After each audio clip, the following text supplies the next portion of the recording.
de las siguientes personas que voy a presentar a continuación. Laura Blanco, que me acompaña aquí en directo, que es la directora de Conocimiento y Divulgación de SpainUp, que es el Consejo Asesor Nacional para la Inversión de Impacto. Y también está conectada online Begoña Suárez, que es subdirectora general para el emprendimiento, la igualdad de la empresa y la negociación colectiva de mujeres del Instituto de las Mujeres. Y yo acompañaré también a Laura y a Begoña. Soy Bernardo García, soy vicepresidente de ESImpact, la Asociación Española para la Medición y Gestión del Impacto Social, y también consultor senior en StoneSoup Consulting, que es una consultora que también es B Corp. Como se menciona anteriormente en la mesa precedente, pues somos empresas y consultoras, en este caso, que buscamos tanto la viabilidad económica como el impacto social y ambiental. Bueno, pues el tema de la mesa, como decía, es darle continuidad y complementariedad a la anterior. Y voy a utilizar la imagen que nos ha mostrado Daniel de la economía rosquilla o la economía del donut de Kate Raworth. Él, lógicamente, dentro de esa imagen del donut, hacía alusión al círculo externo, que son los límites planetarios, los límites del ecosistema, que los estamos sobrepasando y que, por lo tanto, pues deberíamos de actuar cuanto antes y de la mejor manera posible para hacer que esa superación o ese abuso de los medios y de los recursos naturales pues no sea así. Y ahora nosotros vamos a poner el foco más en el círculo interno de ese donut. El círculo interno, que lo que hace alusión es que hay miles de millones de personas que están por debajo del umbral ya no solo de la pobreza, sino de la dignidad y del respeto de los derechos más fundamentales, y que por lo tanto es necesario desarrollar toda una serie de iniciativas, tanto del ámbito público como privado, para facilitar la inclusión social de esos colectivos, de esas personas, en diferentes países y continentes y por diferentes motivos. Vamos a tratar de ver cómo en el escenario actual la medición y gestión del impacto social de esas iniciativas públicas o privadas es un enfoque, es una herramienta fundamental para precisamente hacer que todo ese colectivo realmente esté en unas condiciones mucho más dignas y igualitarias y respetuosas en cuanto a su calidad de vida. La primera parte del diálogo, y invito a mis compañeras de mesa, tanto a Laura como a Begoña, que intervengamos de una manera espontánea sin necesidad de que yo os pase la palabra, sino que un poco pues hagamos un diálogo fluido para que las personas que están conectadas pues realmente se sientan lo más atraídas posible por nuestros comentarios. Y como decía, que el diálogo lo vamos a centrar primero en hablar un poco del estado de la cuestión. Cuando hablamos de medición y gestión del impacto social en los ámbitos en los que cada uno estamos especializados, ¿qué es lo que hay? ¿Qué se está midiendo? ¿Quién lo está haciendo? ¿Cómo lo está haciendo? ¿Para qué lo está utilizando? Para luego ya pasar un poco a la perspectiva del contexto actual, lo mismo que se ha hecho en la mesa anterior en relación a los fondos de recuperación europeos y un poco los desafíos que este nuevo escenario nos plantea desde el punto de vista de la inclusión social. Así que, hecho esta introducción, voy a pasar la palabra a mis compañeras y, como decía, la primera cuestión sería que compartamos con la audiencia qué es lo que hay en medición y gestión del impacto social en España y, bueno, y si tenemos alguna referencia internacional interesante también, por supuesto. Y voy a pasar la palabra primero a Begoña, que es la persona que, como decía, está conectada vía online y que su ámbito de expertise es el tema de la igualdad, de género. Y bueno, nos gustaría saber, Begoña, qué es lo que nos puedes compartir en cuanto a eso, a la medición y gestión del impacto social en tu ámbito. Bueno, pues muy buenos días. En primer lugar, quiero agradecer a la organización del Congreso que hayan permitido a la igualdad y a las mujeres participar en este evento. Y en particular, bueno, quiero recordar a que hemos sido compañeros por mucho tiempo y que está hoy presente en el. Pues efectivamente, a ver, a mí me gustaría hablar específicamente sobre el tema de la comentabas, zonas la pobreza y es necesario usar iniciativas de impacto, pero es muy importante también las iniciativas encuestas de impacto social tengan en cuenta la diferente situación en la que viven mujeres y no hace falta que vayamos a podemos mirar a nuestro país. Y precisamente en este año que hemos pasado tras la pandemia, esto efecto particular que tiene las mujeres en las situaciones de crisis. Se tiene que acercar más al micrófono. Hemos visto cómo las mujeres están siendo mucho más afectadas por la crisis, cómo se ha redoblado la cantidad de trabajo que tienen que realizar, cómo están en profesiones que se han considerado esenciales durante la pandemia, y sin embargo, pues en las condiciones económicas, la valoración que hace las mujeres de estos trabajos, pues no es la que se debería.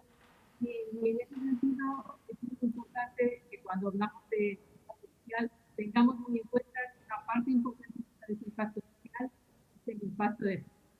Y que por supuesto es algo que hay que medir, que no es fácilmente, no hay muchos instrumentos, no hay abogados de empresas que hablamos con los puedan utilizar para medir el impacto de género. A nivel de nuestro país hay algunas reconocidas, pero también es importante señalar que muchas comunidades autónomas tienen o reconocimientos para medir el impacto. Yo voy a, muy brevemente, pero a dar una crítica sobre el sentido de igualdad, que es el que utilizamos en el Ministerio de Igualdad ya desde hace 10 años, pues para reconocer a las empresas que son que destacan especialmente en materia de igualdad. Es un distintivo al que pueden estar todas las empresas de nuestro país, también organizaciones, y que, bueno, lo que entendemos que es también una oportunidad, como nos decían en la conferencia inaugural, para analizar la política y la estrategia empresarial. Porque cuando empiezas a medir dentro de tu empresa, cuando empiezas a analizar cómo impactan las distintas actuaciones que promueves, pues te das cuenta de que hay procesos en tu empresa que serían muy mejorables, estás perdiendo muchas veces talento sin darte cuenta, lo cual al final pues repercute directamente en una pérdida de rendimiento empresarial. Entonces, la necesidad de medir va intrínsecamente relacionada con una mejora de la estrategia empresarial, de una mejora de las políticas de empresa. En nuestro caso, en el caso del distintivo Igualdad en la Empresa, que lleva 10 años en funcionamiento, pues mide fundamentalmente 3 ámbitos en los que las empresas se valora sus políticas de igualdad.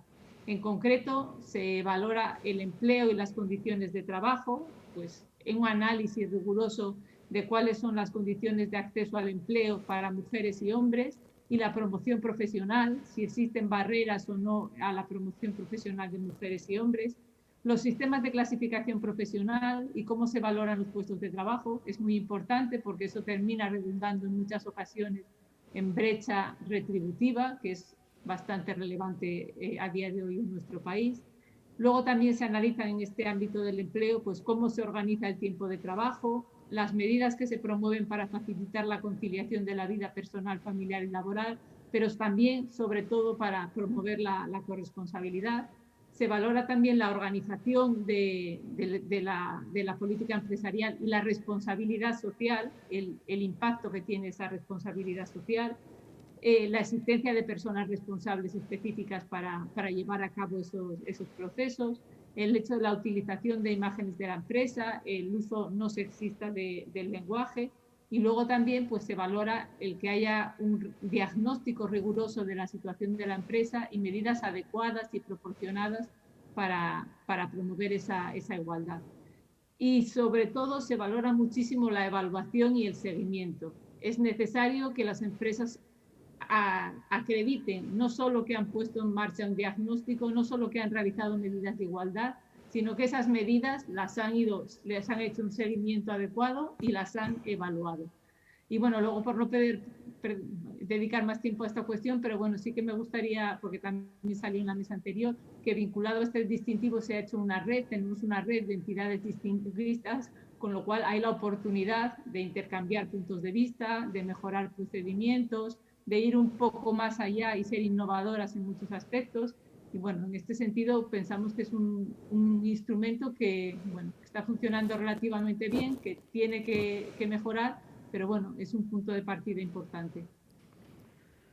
Pues muchísimas gracias, Begoña, por compartirnos esta información que realmente es de una utilidad innegable y, como bien decías, el tema es sacar a la luz esas desigualdades que están pues en el mundo empresarial y en otro tipo de entidades también. Y una vez que eso se evidencia, el poder gestionarlo adecuadamente para contrarrestar la situación de desigualdad que aparezca a través de esos diagnósticos. Este tipo de enfoques y de herramientas son de grandísima utilidad, tanto en el ámbito de la desigualdad de género, como es el caso que nos has presentado, pero también en otros ámbitos de otro tipo de desigualdades que luego vamos a seguir profundizando. Para complementar lo que nos has compartido, Begoña, vamos a pasar la palabra a Laura, que, como decía en la presentación, viene del entorno de la inversión de impacto. En el mundo de la medición y gestión del impacto, si realmente hay un ámbito que ha traccionado mucho el desarrollo de herramientas, el sacar este tema también y ponerlo en los foros de discusión, tanto nacionales como internacionales, ha sido el tema de la inversión de impacto. Así que yo creo que lo que ella nos puede compartir desde su experiencia en una entidad que está liderando este tema en España, yo creo que va a ser muy interesante, puesto que un poco están un poco marcando camino para otros ámbitos y para otro tipo de entidades. Te escuchamos, Laura. Sí, gracias, Bernardo, y gracias a la organización de este congreso por haberme invitado. A mí me parece muy interesante todo lo que ha dicho Begoña y es cierto que las empresas están haciendo mucho esfuerzo por medir pues todos los temas de diversidad, igualdad, etcétera, pero quizás el problema es si todas esas medidas, una vez que se han medido, afectan al coste de capital de la empresa. Y ahora mismo no les afecta. Entonces, ¿qué pasa? Que a la hora de tomar decisiones económico-financieras, toda esa información se pierde, no se tiene en cuenta. Y ese es el gran problema que tenemos. Si queremos transformar el sistema capitalista que tenemos que poder incorporar toda esa medición y todo ese impacto negativo, no solamente el positivo, que ahora se hace mucho énfasis en lo positivo, sino también el negativo en lo que son los estados financieros de la empresa, en lo que es el sistema financiero en el que nos movemos y que eso les afecte a su coste de capital, que sea más difícil, más caro financiarse. Y ahora eso todavía no está. Estamos en camino, se han hecho muchos avances este año, en particular, ya lo han comentado antes en el panel anterior, que el Impact Management Project está tratando de armonizar, estandarizar con las organizaciones líderes en estándares de medición, etcétera. Y vamos por ahí. Esta taxonomía de la Unión Europea en la parte medioambiental también va por ese camino. El problema es que todavía no han entrado en la parte social, que sería la que tiene que ver con todo esto de las políticas de igualdad. Nosotros desde la inversión, desde SpainNow, que es el Consejo Asesor de la Inversión de Impacto, estamos en contacto con la plataforma global, que es el GSG, el Global Steering Group for Impact Investment, y representamos a España en esta plataforma internacional, donde también hay otros países europeos y estamos muy en contacto y la Unión Europea, de hecho, tiene también un consejo asesor. Y de lo que se está tratando, yo voy a dar unas cifras para ponerlo un poco en contexto, ¿no? Es todavía un ecosistema pequeño. A nivel global, aproximadamente hay 700.000 millones de dólares en estrategias de inversión de impacto social y medioambiental, que no tiene que ver con lo que es la inversión ASG, que de eso hay muchísimo más, hay 30 billones de dólares o más, porque estas son cifras del 2018 y ha crecido mucho en los últimos 2 años. Es una inversión que realmente va a incorporar el impacto social y medioambiental, esas métricas, en lo que es el desempeño financiero de las empresas. Entonces, desde ese punto de vista, los inversores sí que tenemos, primero, mucho poder y segundo, un deber de, si queremos realmente llegar a una sociedad mejor y más justa, el exigir que estas métricas realmente tengan unas consecuencias financieras y que todo esté integrado, la parte del desempeño financiero con el desempeño de impacto. Y voy a lo mismo, es que les tiene que afectar a su coste de capital. Tiene que ser más caro financiar empresas que lo hacen mal que las que lo hacen bien. Y permíteme que te acompañe el argumento que estás diciendo con el tema famoso de las externalidades, ¿no? Que recuerdo cuando yo estudiaba hace muchísimos años en la facultad, nos hablaban de ello y creo que estamos llegando al punto en el que esas externalidades, bien sean sociales o medioambientales, están llegando a tal nivel que se están haciendo obvias para cualquiera, incluso aunque no se llegue a medir exactamente, ¿no? Y ya no solo por el tema del inversor, sino también por el tema del consumidor. Las externalidades ambientales, y por ejemplo hay un estudio reciente de la Universidad de Harvard que se ha mencionado anteriormente, que lo ha desarrollado Sir Ronald Cohen, en donde han medido cuál sería el valor de empresas que contaminan de una manera sustancial, y realmente esas empresas, si esas externalidades figuraran en sus balances, estarían en quiebra, estarían en bancarrota, ¿no? Esto lo podemos aplicar, pues como decíamos, al mundo también de la desigualdad o bien de género o a empresas que no respetan los derechos humanos. Si esas externalidades se convirtieran o se monetizaran en los balances, pues posiblemente o tendríamos que pagar una barbaridad por esos productos, bien sean de uso cotidiano como ropa, muebles o incluso alimentos, y sin embargo pues están a precios mucho más reducidos porque no se incorporan en esas mediciones económico-financieras, ¿no? Sí, ese es Teresa Poller se ha referido a la iniciativa de Harvard del Impact Weighted Accounts, la contabilidad ponderada por el impacto, que bueno, pues está en línea con una investigación muy pionera para integrar, ¿no? Y llegar realmente a la triple cuenta de resultados, que se habla mucho, pero todavía es una utopía, o sea, todavía no estamos ahí. Y hasta que no lleguemos ahí, pues seguiremos como estamos. Las empresas quejándose de que tienen mucha carga de reportar información no financiera y que cada uno les pide los indicadores de una manera distinta, porque ya nos han dicho que yo no sé cuántos marcos ahora mismo metodológicos hay, pero por lo menos más de 250, y quejándose y viendo esto como una carga en vez de como una posibilidad de generar valor para la sociedad y el planeta, pero también para sus accionistas, ¿no? Entonces, hasta que no estemos todos alineados, y eso es lo que consigue la medición y gestión del impacto, alinear, y eso es lo que hacemos cuando hacemos inversión de impacto, alinear los intereses de todos los actores de la cadena de valor, desde los proveedores del capital hasta los demandantes del capital, ¿no? Que son las empresas que al final son las que generan pues toda esta actividad económica y generan riqueza y luego esa riqueza se distribuye. O sea, es que tenemos que estar todos alineados y ese es el poder de la medición cuando se usa para gestionar, no cuando se pone en un informe muy bonito con muchos colores que van ligados a los ODS y se dice, mira qué bien lo hacemos. Eso no es. O sea, hay que usar esa información para gestionar el día a día de la estrategia de una empresa. Y en eso estamos en la inversión de impacto. Eso es lo que es la inversión de impacto. Sí, hay un ejemplo de lo que estamos ahora hablando que yo creo que es común a muchos de nosotros y de nosotras, y es, siempre se dice que, por ejemplo, los productos ecológicos son más caros, que no se los puede permitir más que cierto poder adquisitivo.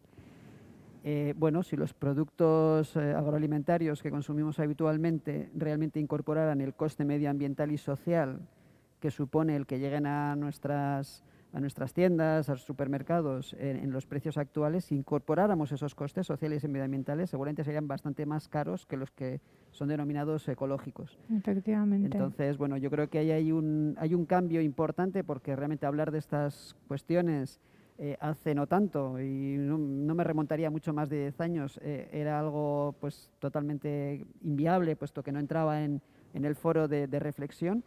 Y hoy en día, pues el contexto en el que estamos viviendo, yo creo que ha acelerado, si cabe más, esta tendencia hacia que por ese camino no íbamos a un buen puerto, y que hay que parar y reflexionar sobre lo que estábamos generando en términos de decisiones, bien sean decisiones de inversión, decisiones de gestión empresarial, decisiones de consumo, ¿no? Es que tiene que ser más barato para esas empresas financiarse que para las otras. Eso es lo que tenemos que conseguir. Exacto. Exacto. Entonces, bueno, pues el sacar a la medición de impacto y sacar a la luz estas cosas, pues yo creo que favorece un poco el ir en esa dirección. Begoña, querías intervenir, ¿verdad? Sí, sí, quería intervenir porque efectivamente estoy muy de acuerdo con Laura en lo que comentaba al principio de que efectivamente hay que medir y señalar lo positivo, pero también lo negativo. Y yo creo que esas mediciones deben ir acompañadas de una amplia transparencia, porque lo que no puede ser es que muchas compañías nos estén vendiendo, porque es lo que venden muchas veces, su impacto social, sus actuaciones de responsabilidad social. Y luego al final, si hurgas un poco y vas viendo cómo es su cadena productiva, pues te terminas viendo, pues no sé, todos podemos venir, nos viene a la cabeza cualquier marca deportiva que cuando ves un anuncio te quedas como buf, con el corazón encogido. Luego vas tirando del hilo y vas viendo pues quién fabrica los balones, quién fabrica y dónde y bajo qué condiciones. Entonces, efectivamente, yo creo que eso tiene que penalizar necesariamente, que cuando vendes un impacto positivo social, de género, de cualquier ámbito, tiene que haber una transparencia y tiene que ser efectivamente ese impacto positivo, porque si no al final estás engañando a todos los consumidores y a todas las consumidoras. Y creo que desde los estados se deben utilizar todos los mecanismos que hay para promover ese impacto social positivo evaluado convenientemente. Por ejemplo, estoy pensando en la ley de contratos. La ley de contratos mueve en nuestro país pues en torno al 20% del Producto Interior Bruto cada año. Estamos hablando de más de 200.000 millones de euros. Esa ley de contratos que sí que prevé pues, el impacto social, las actividades de responsables, yo creo que no se ha desarrollado suficientemente y no se le está sacando en este ámbito pues todo lo que se debería, lo que debería saber. El Estado debería ser el primer comprador responsable y asegurarse que en las empresas en las que comercian con el Estado son, excelentes, con una transparencia enorme y que realmente pues son empresas que llevan en su ADN o promueven este tipo de responsabilidad social.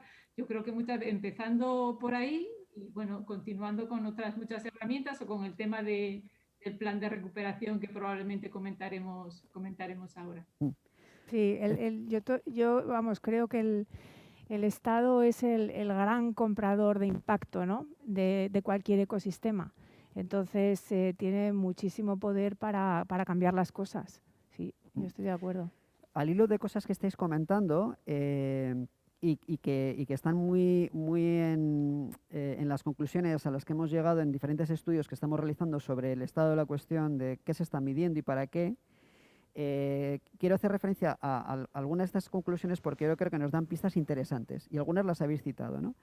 Desde ESImpact, desde la Asociación Española de Medición de Impacto, hicimos un estudio pues, que lo presentamos en el año 2019 sobre el estado de la cuestión, se llama Luces y Sombras de la Medición del Impacto Social en España, y que luego lo hemos actualizado con una encuesta que hemos sacado a raíz del escenario del COVID, ¿no? Y ahí salen algunas ideas que yo creo que son interesantes a tener en cuenta en este proceso que yo lo vislumbro como transformador, y un poco el título del Congreso me parece muy bien elegido en ese sentido, ¿no? Estamos en una transformación sistémica, que al final todos los actores, sean empresas, sean inversores, sean consumidores, ciudadanía en general, estados, todos tienen algo que aportar y algo que hacer, ¿no? Por un lado, vemos que a nivel de la medición, y estáis hablando de la relevancia que tiene medir, y medir bien, y medir lo que realmente es significativo, todavía estamos en un estadio en el que se mide bastante lo que son los productos o servicios que se ofrecen desde diferentes entidades, e incluso en el mejor de los casos los resultados que salen de esos productos. Hay menos todavía insistencia y incidencia en medir los efectos que se derivan, efectos en términos, por ejemplo, del ámbito que estamos hablando ahora de igualdad, o como la mesa anterior, efectos en términos de sostenibilidad ambiental, o en términos de inclusión social, y menos todavía los impactos que serían ya aquello a lo que estás contribuyendo a cambiar a partir de esos efectos que tú generas con tu actividad, sea empresarial o sea social. Entonces, yo creo que ahí todavía queda un amplio campo de sacar a la luz a través de las mediciones esos efectos derivados de efectos, como decíais, positivos y negativos derivados de la actividad de cualquier organización. Sí que es verdad que detectamos una creciente interés, se ha pasado un poco del discurso a los hechos, poco a poco. Hay una creciente dedicación de recursos, porque esto requiere evidentemente recursos tanto económicos como humanos y formación al respecto. Y decía yo antes que el sector de la inversión de impacto está traccionando el que vayamos en esta dirección, lo mismo que también en general el tercer sector es uno de los actores que hemos detectado que también está apostando más por ello. ¿Cuáles serían las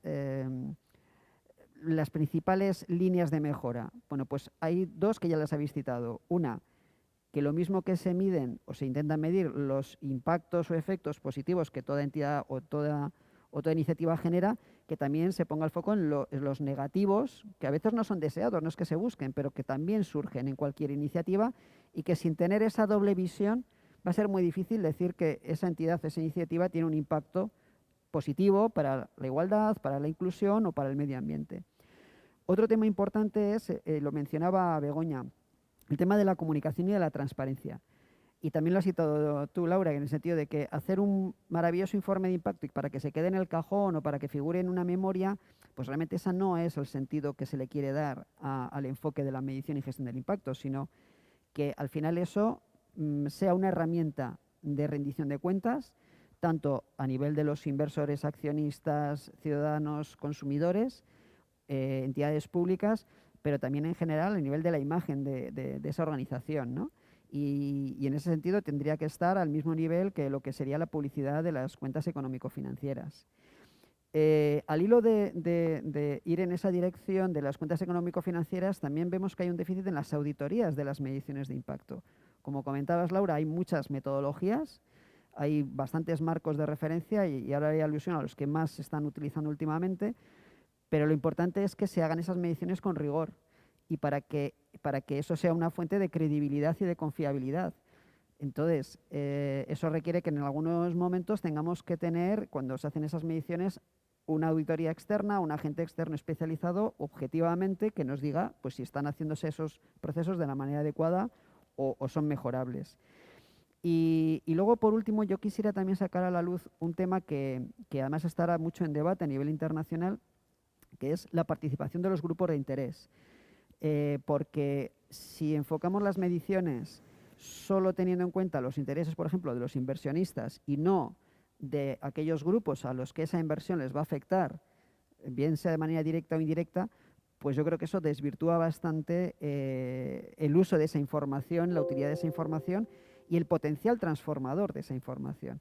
Entonces, la involucración, la participación de los grupos de interés, el que la transparencia también llegue fundamentalmente a ellos. Si les estamos pidiendo información de cómo estamos incidiendo en sus condiciones de vida, lo mínimo, éticamente y moralmente, es devolverles esa información para que sean conscientes de lo que está sucediendo, ¿no? Entonces, yo creo que estos 4 elementos que están, por ejemplo, muy vinculados hablando de marcos de referencia, pues a los 7 principios de Social Value International, que es una entidad de referencia, bueno, pues creo que son líneas a trabajar mucho en los próximos años, en lugar de acelerarnos solamente en hacer mediciones. Creo que es mejor hacer buenas mediciones, que esas mediciones lleven a cambios en las tomas de decisiones, más que a incrementar o acelerar la cantidad solamente. Y por último, de la encuesta esta que os decía que hemos hecho recientemente a raíz del contexto del COVID, sí que es verdad que las entidades al principio nos han trasladado que, bueno, pues por la falta de recursos económicos han tenido un poco que parar o ralentizar sus procesos de medición, pero como contrapartida positiva han incrementado la mirada de la relevancia estratégica que tiene este enfoque y también lo importante que es para su capacidad de adaptación a un escenario que va a ser muy cambiante en el futuro. Si ya lo era antes, ahora va a ser todavía mucho más. Entonces, entendemos que aunque haya un parón momentáneo, una vez que los recursos otra vez sean los suficientes, creemos que va a suponer un salto cualitativo importante. Y ahí, evidentemente, los fondos de recuperación europeos y lo que ello conlleva, yo creo que también va a ser un factor tractor sustancial en este sentido. Y bueno, no sé si, Laura, si querías apuntar alguna cosa más en esta primera parte, un poco del estado de la cuestión, además de lo que ya hemos compartido. La verdad es que yo creo que has tocado todos los puntos fundamentales y solamente una cosa que lo que acabas de decir cuando hablas de involucrar a los stakeholders, ¿no? Me ha recordado que ayer estuve leyendo un informe de alcance que ha hecho la World Benchmarking Alliance, que está creando estos índices para hacer benchmarking de las grandes empresas. Han seleccionado 2.000 empresas de las más grandes del mundo que tienen poder de hacer desencadenar un cambio sistémico, y están haciendo ahora el índice del sistema financiero, de las empresas del sistema financiero, y una de las cosas que estaban diciendo en el informe me parece muy interesante, y es que la riqueza está tan concentrada que ahora mismo, si las empresas solamente están midiendo y gestionando el impacto para sus proveedores de capital, sus accionistas o sus bonistas, lo que está pasando es que están teniendo en cuenta el interés de ese pequeñísimo porcentaje de la población mundial, y entonces están gestionando la creación de valor para esas personas, con lo cual es que no rompes el círculo ni de la pobreza ni de la exclusión social, porque el sistema está hecho así, ¿no? Entonces, eso es lo que hay que romper, y eso se puede hacer con la medición, involucrando a los stakeholders. Totalmente. Y ese es el gran debate que ahora mismo está encima de la mesa, a lo que estás aludiendo. Somos conocedores de que hay diferentes corrientes, ¿no? Una que impulsa la línea esta que comentas, ¿no? De seguir un poco en el mismo status quo, añadiendo simplemente a los balances económico-financieros la parte social y ambiental, pero por interés exclusivamente del inversor o del financiador. Sí. Mientras que hay otra corriente, y por ejemplo el Global Report Initiative, al que hacía alusión Teresa Fogelberg, porque evidentemente fue líder de esta iniciativa, y el Social Value International también abogan más por el tema de la implicación de los stakeholders, o lo que se llama también la doble materialidad, en el sentido de que, bueno, al final, si queremos que esto realmente transforme los procesos de toma de decisiones, hay que involucrarles, hay que darles voz, hay que darles transparencia, y esto supone un cambio social y cultural importantísimo, ¿no? Creo que habíamos perdido momentáneamente a Begoña, no sé si estás ahora otra vez conectada. No, de momento no nos escucha. Bueno, pues vamos a continuar hasta que se solventen sus problemas técnicos. Y quisiera ahora que pasemos un poco al escenario de los fondos de reconstrucción europeos. Como decía, bueno, todo el mundo lo conocemos, que este impulso financiero va a ser de una gran magnitud. El marco del Next Generation que se ha definido desde la Unión Europea, bueno, pues tiene una serie de palancas de cambio, de las cuales la octava es la que realmente toca más el tema de la inclusión social, que es la que tiene que ver con la nueva economía de los cuidados y las políticas de empleo. Las otras indirectamente también, pero esta específicamente incide sobre la inclusión social. Quisiera preguntaros, y bueno, en principio, hasta que recuperemos a Begoña la conexión, vamos a conversar Laura y yo aquí. ¿Cómo ves, Laura, este escenario de cara a aprovechar la oportunidad, en el sentido de que, bueno, pues todas las herramientas que se pongan en marcha a partir de estos fondos, todos los procesos, contribuyan a que realmente la medición del impacto social y ambiental sea una palanca de transformación de los procesos de toma de decisiones, sean de los inversores o de los otros actores? ¿Cómo ves tú este escenario? No, yo creo que sí, es una gran oportunidad la que tenemos. Vamos a ver si la aprovechamos, porque el problema es que, claro, todo esto supone un cambio de mentalidad, y eso es difícil. Y más para la administración, que es una maquinaria muy pesada, muy burocrática, con buenas intenciones, pero que luego en la ejecución pues es difícil, ¿no? El hacer las cosas y hacerlas de forma rápida.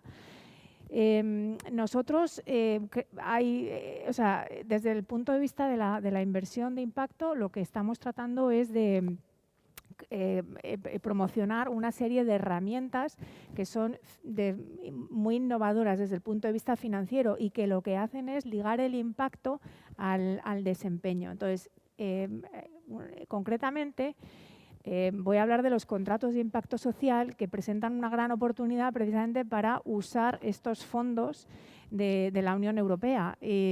¿Por qué? Porque te obligan a medir el impacto, pero sobre todo a medir cambios, lo que decías tú antes, no solamente las actividades, ¿no? sino realmente qué es lo que ha cambiado, y además de forma muy específica.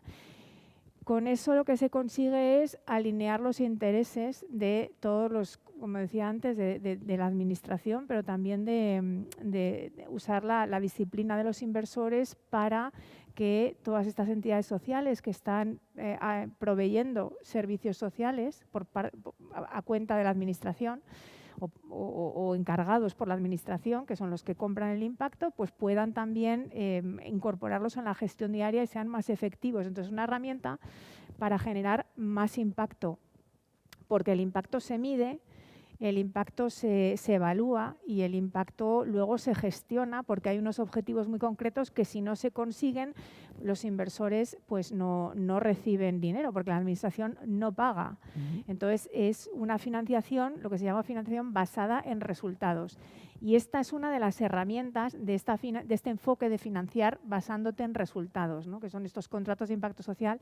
Nosotros hemos sacado un toolkit que está publicado en nuestra página web de spainnab.org, que, bueno, pues para todos los que estén interesados, la Comunidad de Madrid está ahora mismo haciendo un estudio de viabilidad sobre esta cuestión para el sinhogarismo. Y está también el Ayuntamiento de Madrid, que está incluso más avanzado todavía, porque están colaborando con el Banco Europeo de Inversiones, que les está ayudando para hacer este estudio de viabilidad. Y la Generalitat de Cataluña también está en este estudio de viabilidad para contratación por resultados, concretamente un contrato de impacto social, para evitar que pues niños en situación de exclusión o de riesgo de conflicto social que puedan ser institucionales no vayan a esas instituciones. Entonces, la administración tiene una oportunidad muy grande de generar incentivos para, que lo decía antes Teresa, ¿no? Hay que incentivar a las organizaciones, a las empresas sociales, pero también es verdad que hay que incentivar la administración se tiene que autoincentivar de alguna manera, ¿no? Porque estamos muy acostumbrados a estos procesos donde se rinden mucha cuenta de lo que es el proceso y el gasto, pero no de los resultados. No se sabe, o sea, estamos teniendo eficacia con los resultados, estamos consiguiendo que haya menos exclusión social. Yo no lo sé, pero es el dinero de todos y la administración tiene que rendir cuentas sobre los resultados. Y estas herramientas financieras ayudan a eso. Totalmente. Yo creo que es muy interesante seguir la pista y yo invito a que la gente consulte el toolkit que habéis generado y seguir la pista a este tipo de herramientas, porque si leemos lo que son los 3 pilares fundamentales de estos fondos de reconstrucción, que es la transición ecológica, la transición digital y también la inclusión social, al final lo que se le quiere dar a esta gran cantidad de dinero es un enfoque transformacional y sistémico. Y eso implica cambios en cómo todos los actores se tienen que reposicionar, incluyendo, por supuesto, a la administración pública, ¿no? Y yo creo que estas herramientas que favorecen esos partenariados público-privados con esta mirada transformacional y con esta vinculación a resultados, desde luego que ayudan a hacer ese cambio, esa transición cultural. Y sobre todo también lo importante que se menciona en esta palanca 8 de la carta de Next Generation es poner en el centro a las personas de verdad. O sea, realmente pasar del discurso a la realidad y a medir realmente si están o no centralizados todos los servicios y todas las iniciativas en una mejora de la calidad de vida de las personas y del respeto a sus derechos, ¿no?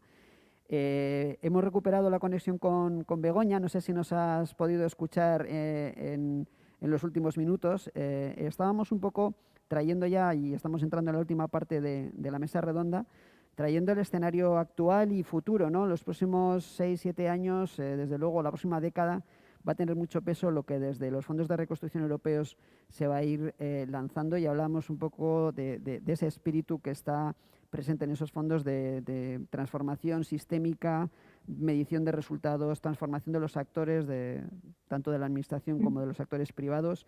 Desde el ámbito que tú conoces, Begoña, ¿qué nos puedes aportar en este sentido?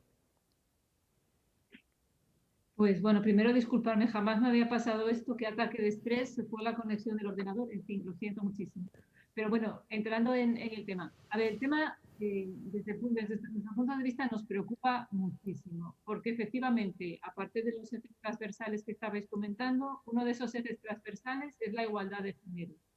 O sea que se entiende que los proyectos, los partenariados que se realicen, las actuaciones que se lleven a cabo, uno de los ejes transversales debe ser promover la igualdad de género. O sea, hacer que las brechas que hay ahora mismo entre mujeres y hombres, pues gracias a este plan de recuperación y en los próximos 10 años, se vayan reduciendo. Bueno, pues esto supone que cuando diseñemos un proyecto, cuando planeemos una actuación, tenemos que incorporar la perspectiva de género. Y el problema es que muchas veces no se sabe cómo incorporar esa perspectiva de género.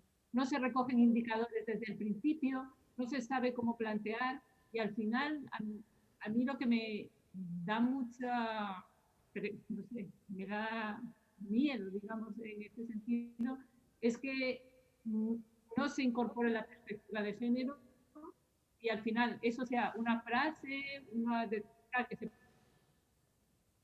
proyectos, pero que no se haga de forma realmente eficaz, con indicadores adecuados, indicando exactamente en qué ámbitos, cómo se va a hacer. Y eso es un riesgo porque, bueno, lo que puede ocurrir si no tenemos muchísimo cuidado es que las brechas después de estos 6 años, que avanzamos en temas como la digitalización, que es esencial, la internacionalización, en la que ya hay muchas brechas de partida de mujeres y hombres, y eso no lo tenemos en cuenta, corremos el riesgo de dejar atrás a la mitad de la población y de no aprovechar para que se incorporen a ámbitos y a sectores en los que están muy poco presentes y en los que como país es esencial que tengamos todo el talento de mujeres y de hombres. Si no lo hacemos así, va a ser una pérdida de oportunidad importante. Entonces nosotros, bueno, vamos a intentar promover esa utilización, facilitar la incorporación a través de guías, instrumentos sencillos que permitan incorporarlo, pero es un tema que nos preocupa porque es una oportunidad, pero también tiene riesgos importantes.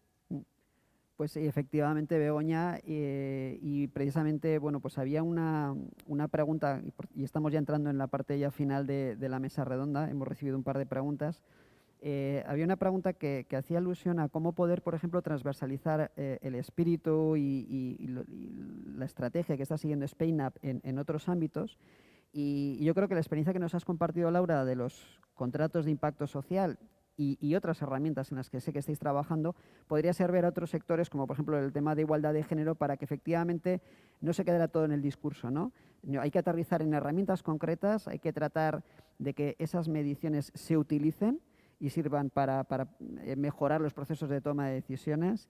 Y yo creo bueno, y el espíritu de la Unión Europea es es el de chequear permanentemente lo que se vaya proponiendo. O sea, no van a dar un cheque en blanco, por lo menos esto es lo que dicen sobre el papel, ¿no?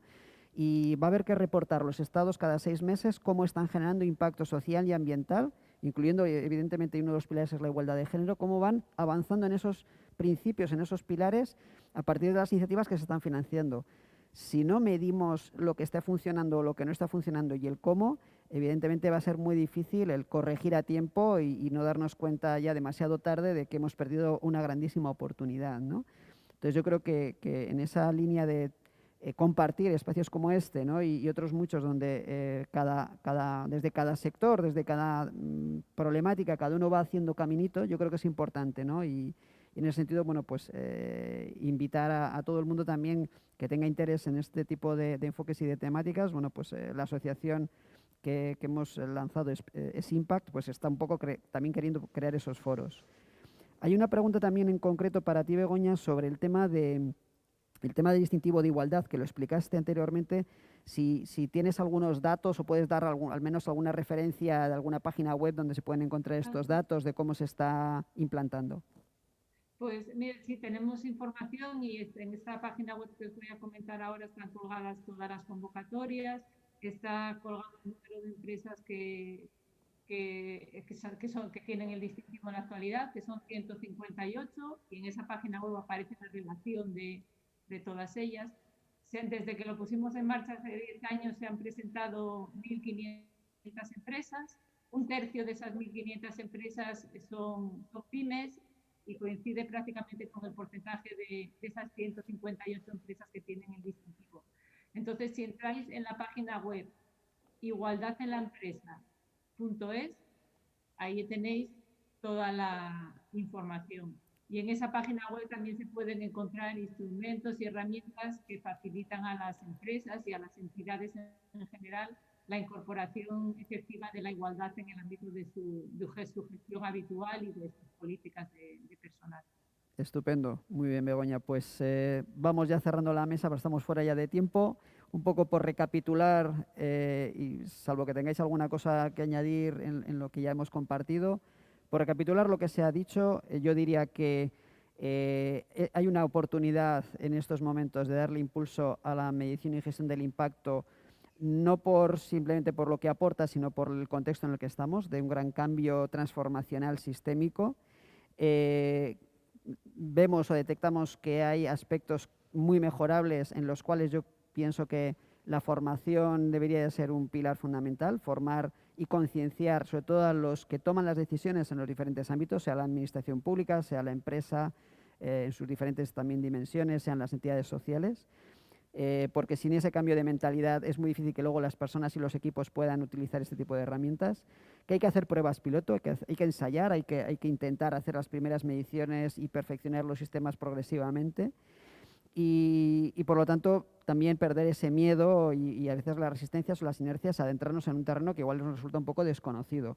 Todos los desarrollos de herramientas como las que nos han compartido Laura o Begoña, yo creo que son herramientas muy válidas para ir perdiendo ese miedo. Y finalmente deberíamos de apuntar a generar un marco común de referencia que nos permita un poco ordenar todo este bagaje procedimental y de instrumentos que existe para ver un poco realmente, bueno, pues para qué podemos aprovechar cada cosa, qué es lo más interesante en cada momento y que eso no sea un obstáculo para no ir hacia esa lectura integrada de lo económico, lo financiero, lo social y medioambiental al mismo nivel, como comentaba Laura al comienzo de su intervención. Y creo que eso es una gran palanca de cambio y que cuanto más avancemos en darle visibilidad a ello, pues desde luego estaremos contribuyendo más a esa transformación que estamos deseando entre todos los ámbitos. Así que muchísimas gracias, Laura, muchas gracias, Begoña, y una lástima esos problemas puntuales de conexión, pero creo que el mensaje ha quedado clarísimo. Y vamos a hacer una pausa ahora en lo que es este seminario. Nos reincorporaremos a -15 con otra mesa redonda muy interesante también. Muchas gracias. Muchas gracias a ti y a Begoña.